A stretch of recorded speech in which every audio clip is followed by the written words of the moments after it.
The mountains are spotted with multiple streams and rivers fly fishermen have been wading through for years. Now one county has published a map of their best hotspots for these anglers to help guide them along the way. I took a trip out to see where to find the trout in Jackson County.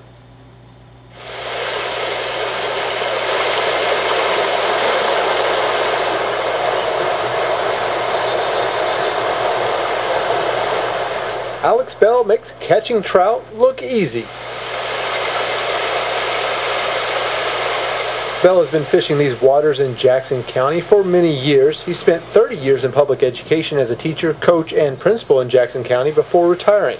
Now he uses that background as a fly fishing guide on the Western North Carolina Fly Fishing Trail. The teaching, coaching aspect is really what I enjoy the most. So I've just changed classrooms. This is now my office, and I really enjoy working with the novice or the flat-out beginner fly fisherman. And it's great to be able to share my passion with someone else that can enjoy this wonderful sport for the rest of their life. Bell was one of a handful of people who worked on putting together a formal map of the waterways in Jackson County where the trout can be found. And it just sort of evolved. We all sat around, got the maps out, showed places that we have fished and been successful, and came up with the 15 spots that are currently on the map. We've been promoting fly fishing here in Jackson County for about 5 years, and we just felt like we had such great natural resources that we wanted to do something a little bit more comprehensive to bring in our great river, the Tuckasegee River, as well as a number of our smaller streams and creeks in the area. So we thought we would create a map with 15 great places to fish. We're on the Tuckasegee right now in the delayed harvest section. It's stocked with rainbow, brown, and brook. That's pretty much what you'll find throughout the trail. The higher elevations, you'll find some of the native brook. The Tuckasegee River is the main river through the county. It flows through the mountain terrain and borders many towns which benefit from the water source. Fly fishing is big here in the mountains. It's been popular for a long time.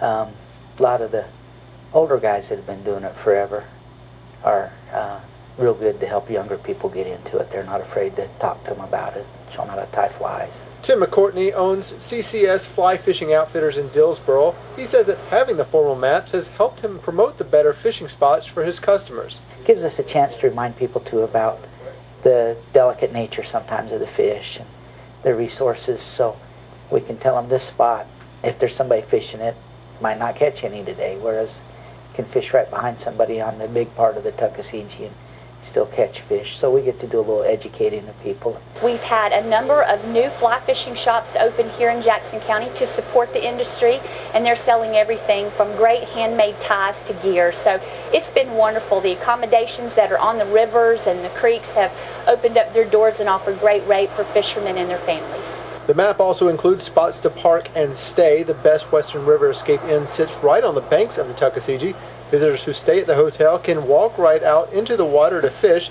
This is all part of the idea of the map, to promote the water and the businesses of Jackson County.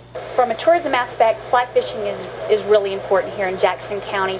While we have great vistas and beautiful mountain scenes, water is a wonderful outdoor adventure sport, whether you're rafting or fishing or tubing or kayaking.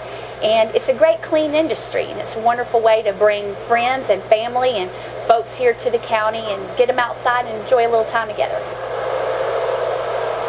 I mean, the Tuckasegee River actually dissects the county. It runs for about 40 miles, and so there's ample fishing. We also have some smallmouth fishing in the lower Tuck down below Dillsboro, starting around Barker's Creek and running down to Whittier's. The trail map highlights the different areas where the natural and farm-raised trout are located.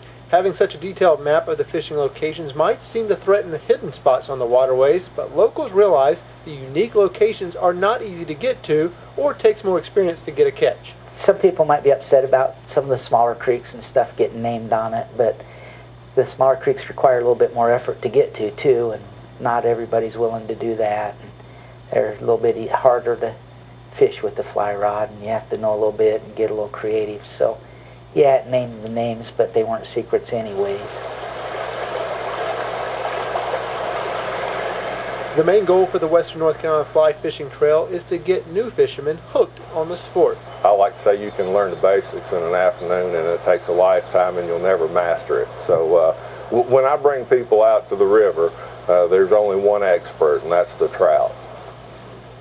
To get trail information, find a guide, or to download your own map of the trail, log on to our website, unctv.org/ncnow, and look for the web links section to get more information on the region.